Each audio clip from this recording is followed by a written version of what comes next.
The U.S. military is planning an unprecedented training exercise this summer called Operation JADE HELM 15 across 7 states. And with polls showing trust in the government near record lows, that exercise has some Americans feeling uneasy. Jennifer Wishon brings us that story. Have you heard of this military special operations command exercise called JADE HELM?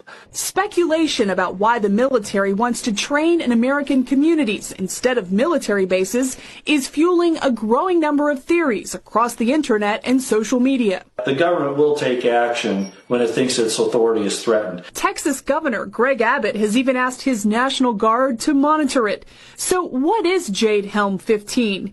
It's realistic military training taking place simultaneously in 7 states, from Southern California to Texas. Over 8 weeks, the nation's elite special forces will practice unconventional warfare by operating outside their normal support systems, adapting to new terrain, and working with civilians to gain their trust. When news of the operation broke, the phones inside Texas Congressman Louis Gohmert's office lit up. At first, people were not sure what to think. Do we have to worry about martial law? Is our federal government coming in and going to practice imposing martial law on Texas?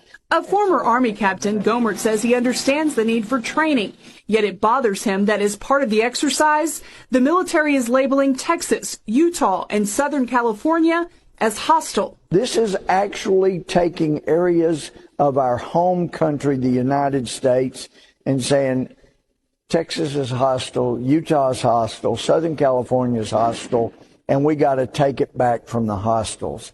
I find that incredibly offensive. And he thinks it's no coincidence that the JADE HELM 15 map looks an awful lot like the 2012 political map. So-called hostile states are colored red.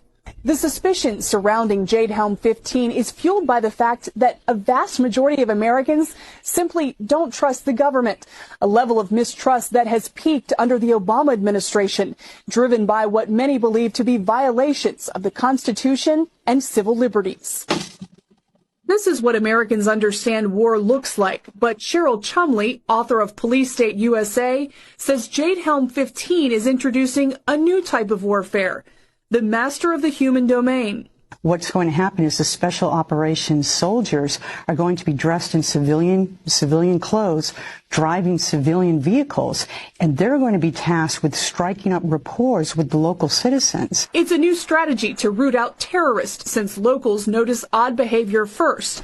In JADE HELM, citizens are part of the exercise. Watch out, because that guy that strikes up a conversation with you at the local 7-Eleven, is he a JADE HELM 15 participant?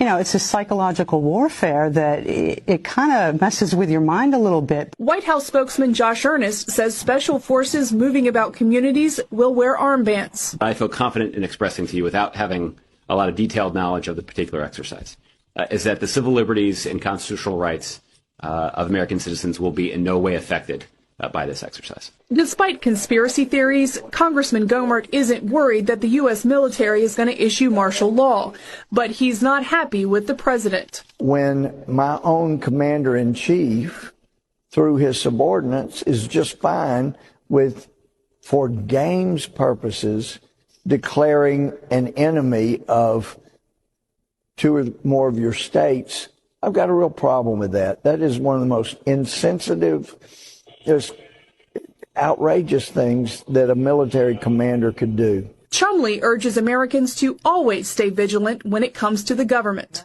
What I love most about America is that our rights come from God, not government. And I think we need to hold fast to that principle, because once that's gone, then you just open the doors to more and more government encroachments. Jennifer Wishon, CBN News.